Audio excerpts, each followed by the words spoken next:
السلام علیکم، میں بلال احمد شیخ ڈیفنس ڈائریکٹر کے ساتھ۔ پاکستان اور ترکی مشترکہ طور پر 5ویں نسل کا جدید اسٹیلتھ لڑاکا بمبار طیارہ بنا رہے ہیں۔ ترکش ایئر اسپیس انڈسٹریز اور پاکستان ایروناٹیکل کمپلیکس مشترکہ طور پر اس طیارے پر کام کریں گے، جن میں پاکستان کے 100 سے زائد انجینئر جو ہیں وہ حصہ لیں گے۔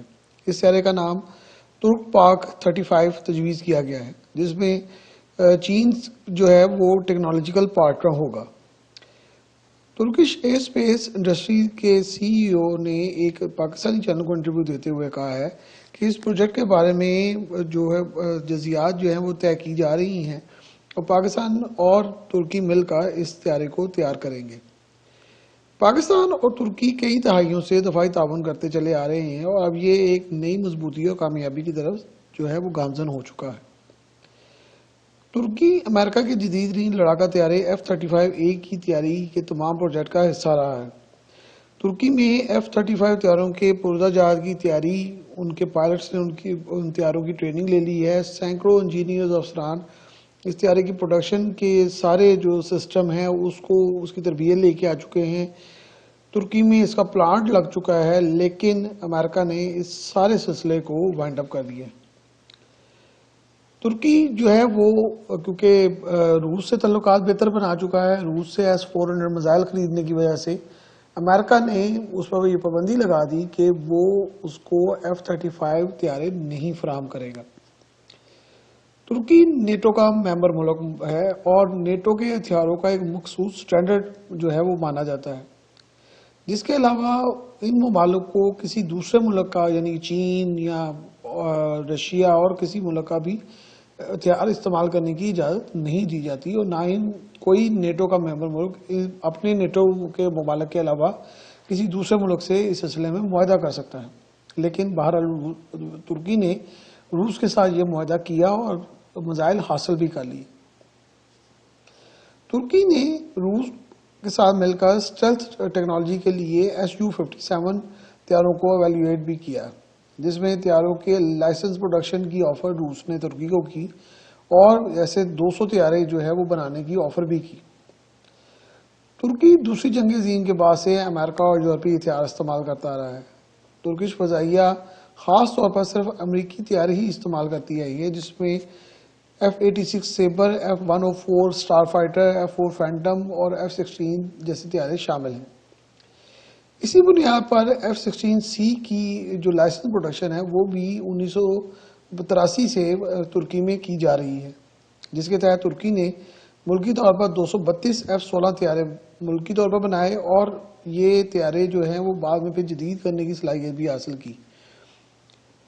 اگست 2019 میں روسی صدر پوٹن اور ترکی کے صدر طیب اردوغان نے ایک ایئر شو میں Su-57 طیاروں کا معائنہ بھی کیا، جس کے بعد یہ خیال کیا جا رہا تھا کہ ترکی Su-57 طیاروں کی خریداری جو ہے اس میں کافی سنجیدہ ہے اور ترکی اس کو لائسنس کے تحت ملک میں بنائے گا بھی، لیکن اس سلسلے میں زیادہ کام آگے نہ بڑھ سکا کیونکہ اس کی بڑی وجہ یہ تھی کہ روسی ٹیکنالوجی اور امریکن ٹیکنالوجی میں بڑا فرق ہے اور فوری طور پہ ترکی کی فضائیہ کے لیے یہ ممکن نہ تھا کہ وہ اپنے جو سٹینڈرڈ ہے یا سٹائل ہے اس کو فوری طور پر چینج کر لیں۔ ترکش ایئر اسپیس انڈسٹریز بہت بڑا اور کامیاب ادارہ ہے۔ ترکش ایئر اسپیس انڈسٹریز نے کئی پروجیکٹ بہت کامیابی سے مکمل کیے ہیں اور ملکی طور پر 90% پرزہ جات اور آلات بنائے جا رہے ہیں۔ ترکش ایئر اسپیس کی تقریباً 10,000 ملازمین ہیں جو کئی پروجیکٹ پر کام کر رہے ہیں، جس میں طیارہ سازی کے علاوہ ہیلی کاپٹرز کی تیاری، جدید ترین ڈرون کی تیاری بھی شامل ہے۔ ترکی نے ملکی طور پر F-16C طیاروں کو بڑی کامیابی سے بنایا اور لائسنس پروڈکشن کے کئی مراحل جو ہیں وہ طے کیے۔ اس کے بعد ان طیاروں کی جدت کے پروگرامز کو بھی مکمل کیا گیا اور F-16 بلاک 40 اور بلاک 50 طیارے جو ہیں وہ ترکی نے کئی ممالک کو اپ گریڈ کر کے دیے، جس میں پاکستان بھی شامل ہے۔ ترکی ملکی طور پر انجن اور دیگر ہائی ٹیک آلات جو ہے وہ بھی بنا رہا ہے اور یہ سارے کے سارے امریکی اور یورپی کمپنیوں کے لائسنس کے تحت بنائے جا رہے ہیں۔ پاکستان اور ترکی کے تعلقات بہت قریبی اور دوستانہ ہیں۔ ترکی نے پاکستان کی دفاعی صنعت کو بہت سنبھالا دیے رکھا ہے۔ پاکستان کے C-130 طیاروں کو اپ گریڈ رکھنے، کوبرا ہیلی کاپٹرز کو اپ گریڈ رکھنے اور F-16 طیاروں کو اپ گریڈ رکھنے میں ترکی کی بہت زیادہ مدد حاصل ہے، خصوصاً ان دنوں میں جبکہ امریکی پابندیاں پاکستان میں پر لگائی گئی تھی، اور اس دوران میں اس فلیٹ کو آپریشنل رکھنے میں ترکی کا بڑا ہی شاندار کردار ہے۔ دوسری طرف پاکستان نے بھی بہت زیادہ ٹیکنیکل جو فیسلٹیز اور دیگر جو معاملات ہیں اس میں ترکی کی بے انتہا مدد کی ہوئی۔ حال ہی میں ترکی نے پاکستان سے 52 جو ہیں وہ سپر مشاق طیارے بھی حاصل کیے ہیں۔ پاکستان نے ترکش فضائیہ کے پائلٹوں کی کمی سے نبردار ماننے کے لیے بھی ان کو ہر طرح سے جو ہے مدد فراہم کی ہے۔ پاکستان کے لیے بہت فخر کی بات ہے کہ ترکی اور پاکستان مل کر طیارہ سازی کی جو سلسلہ ہے اس میں آگے بڑھ رہے ہیں۔ اس کی بڑی وجہ یہ ہے کہ کامرا ایروناٹیکل کمپلیکس کی کارکردگی بڑی شاندار رہی ہے جو عالمی معیار کے مطابق ہے۔ پاکستان دنیا کا پہلا اسلامی ملک ہے جس نے جوائنٹ وینچر کے تحت JF-17 تھنڈر جو ہے وہ چین کے ساتھ مل کر بنایا۔ اس کے علاوہ کراکورم 8 کی بھی کامیاب تیاری کی گئی جو کہ اس کے اعلیٰ سٹینڈرڈ کی جو ہے وہ نشانی ہے۔ ترکی نے طیارے بنائے لیکن وہ لائسنس پروڈکشن تھی، اور پاکستان نے مکمل نیا طیارہ ڈیزائن کیا چین کے ساتھ مل کے، جو کہ ایک بہت بڑا کارنامہ تھا۔ چین اس ساری صورتحال میں ایک فریق ہے۔ چین نے بھی پچھلے چند سالوں میں طیارہ سازی میں بہت کامیابی حاصل کی، خصوصاً جدید ترین 5ویں نسل کے اسٹیلتھ طیاروں کی تیاری میں چین نے بڑی زبردست کامیابی حاصل کی۔ چین اس میدان میں بہت آگے نکل چکا ہے، خصوصاً الیکٹرانک وارفیئر میں چین بہت آگے جا چکا ہے۔ چین کے J-20 اور J-31 طیاروں نے شاندار کامیابیاں حاصل کی ہیں۔ اس کے علاوہ چین الیکٹرانک وارفیئر اور میزائلوں کی تیاری میں بہت کامیاب ہو چکا ہے، جس کی روشن مثال جو ہے وہ J-16D کی تیاری ہے، جو کہ شاندار الیکٹرانک وارفیئر سے مزین ہے۔ اور مزیدار بات یہ ہے کہ امریکہ کے بعد چین واحد ملک ہے جس کے پاس یہ ٹیکنالوجی آئی ہے، جو کہ بڑی ہائی ٹیک اور ٹیکنالوجی ہے، اور اس پہ دسترس حاصل کرنے کا مطلب ہے کہ ہم چین بڑے ہی اعلیٰ سطح پر یہ کام کر رہا ہے۔ ترکی ایسا ایسا چین کے ساتھ بھی ٹیکنالوجی کی شیئرنگ چاہتا ہے اور تعاون میں آگے بڑھنا چاہتا ہے۔ چین نے جدید ترین ریڈار کی تیاری میں بھی بڑی کامیابی حاصل کی ہے، اور دور مار میزائلوں کی تیاری میں بھی چین نے بہت زیادہ کامیابی حاصل کی ہے، جس کے ساتھ مل کر ترکی جو ہے وہ کام کرنا چاہتا ہے۔ چین اگرچہ انجن کی ٹیکنالوجی میں بہت زیادہ جو ہے وہ کامیاب نہیں ہوا اور وہ کافی تگدو کر رہا ہے، لیکن بہرحال یہ ایک سطح ہے جس پر چین جو ہے وہ طیارہ سازی میں بڑی کامیابی سے آگے جا چکا ہے۔ ترکی امریکی F-16 طیاروں کے F-110 انجن بھی ملکی طور پر لائسنس کے تحت بنا رہا ہے، جبکہ برطانوی کمپنی رولز رائس، بوئنگ اور جنرل ڈائنامکس کے ساتھ بھی انجنوں کی تیاری میں مصروف ہے، جو یقیناً چین کے لیے دلچسپی کا باعث ہوں گی اگر امریکہ نے اس پہ کوئی دخل اندازی نہ کی۔ لیکن امریکہ بہت زیادہ خواہش رکھیں گے کہ ترکی کسی بھی طور یہ ٹیکنالوجی ہے وہ اس کو چین کو فراہم نہ کرے، کیونکہ اگر چین کو انجنز جو ہیں وہ اس کی ٹیکنالوجی فراہم ہو گئی تو اس کے تمام جو طیارے ہیں ان کے لیے جو انجن کی پرابلمز ہیں وہ ساری کی ساری جو ہیں وہ مکمل طور پر حل ہو جائیں گی، اور پھر اس کو روکنے والا کوئی نہیں ہوگا۔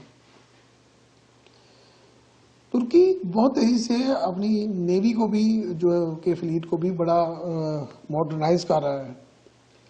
ترکی طیارہ بردار جہاز کی تیاری میں مصروف ہے، جس پر F-35B طیاروں نے کھڑا ہونا تھا، لیکن ان کی فراہمی بھی کیونکہ بند ہو گئی ہے اور یہ بہت بڑا دھچکا لگا ہے، لہذا اس کے متبادل کے طور پر ترکی کے پاس ابھی کوئی طیارہ نہیں ہے۔ TFX طیارے کی تیاری 2025 کے بعد ممکن ہو سکے گی، لیکن جو اس کی نیول ورژن ہے وہ 2030 سے پہلے ریڈی نہیں ہوگی۔ اب صورتحال یہ ہے کہ اگلے 10 سالوں کے درمیان ترکی کو اپنے چھوٹے سائز کے طیارہ بردار جہاز کے لیے جدید تیاری کی ضرورت ہے۔ چین ملکی طور پر J-15 تیار کر رہا ہے، جبکہ رشیا جو ہے ایسے ہی Su-33 طیارے ملکی طور پر تیار کر رہے ہیں، لیکن یہ دونوں بہت بڑے طیارے ہیں، اور ترکی کا جو طیارہ بردار جہاز ہے وہ کافی چھوٹے سائز کا ہے، اس لیے ترکی جو ہے وہ اپنے خور جیٹ کو اس کی ڈائیورژن کر نیول ورژن بنانا چاہ رہا ہے۔ اس کے علاوہ چین کے FTC-2000G اور JL-10 کو جو ہے وہ بھی ایویلویٹ کیا جا رہا ہے، تاکہ اس جو طیارہ بردار جہاز ہے اس پر شارٹ رن وے کے لیے کوئی طیارے جو ہیں وہ میسر آ جائیں. طیاروں کی جو تیاری ہے وہ ملکی طور پر ترکی کئی عرصے سے کر رہا ہے، لیکن بہت ساری ٹیکنالوجیز میں ابھی وہ لیپس کرتا ہے، جس کی وجہ سے وہ چاہتا ہے کہ ایک ایسا سسٹم بنایا جائے جس میں 3-4 ملک مل کر جو ہے وہ طیارہ سازی میں آگے بڑھیں. ترکی نے TFX کا پروگرام جو ہے وہ 2011 میں شروع کیا تھا، جب اس طیارے کی ابتدائی تیاری، ڈیزائن، ہتھیاروں اور دیگر آلات کے بارے میں کام کا آغاز ہو گیا تھا، جس کے لیے ترکی کی حکومت نے اس وقت $20 ملین جو ہے وہ مختص کیے تھے. 2015 میں ترکش ایئر اسپیس انڈسٹریز نے 3 مختلف طرز کے طیاروں کا نظریہ سامنے رکھا، جس میں جدید ترین سنگل انجن طیارہ، تیز رفتار اور پھرتیلا سنگل انجن طیارہ اور جو کہ ڈیلٹا ونگز کی طرز پر بنایا جائے گا، اور 2 انجن کا طاقتور، تیز رفتار اور بڑے سائز کا طیارہ، یہ 3 خیال پیش کیے گئے. 2015 میں ترکش صدر طیب اردوغان نے 2 انجن کے طاقتور طیارے کو بنانے کا جو ہے وہ پروگرام شروع کروایا، اور 2017 میں طیارے کے تمام لوازمات کو طے کر دیا گیا. طیارے کی تیاری کا باقاعدہ طور پر آغاز کر دیا گیا، اور ترکی کی حکومت نے ترکش ایئر اسپیس انڈسٹریز کو $1 بلین جو ہیں وہ اس کے لیے فنڈز بھی فراہم کر دیے. برطانیہ نے سرکاری طور پر اس پروجیکٹ میں شمولیت اختیار کی. جنوری 2017 میں اس معاہدے پر دستخط کرنے کے لیے ٹریشا میں، جو اس وقت ان کی وزیر اعظم تھی برطانیہ کی، وہ ترکی آئیں اور اس کے معاہدے پر دستخط کیے، جو کہ تقریباً $100 ملین کا معاہدہ تھا، اور برطانیہ اس کا جو جہاز ہے اس کی پرائم کانٹریکٹر ہے. تمام برطانوی کمپنیوں کو یہ اجازت دے دی گئی کہ وہ اس طیارے کے لیے ہر طرح کی ٹیکنالوجی ہے وہ ترکی کو ایکسپورٹ کر سکتے ہیں. برطانوی کمپنی رولز رائس نے فوری طور پر اپنے EJ200 انجنوں کی آفر جو ہے وہ ترکی کو دی، اور لائسنس پروڈکشن کے لیے بات چیت جو ہے وہ طے بھی کر لی گئی.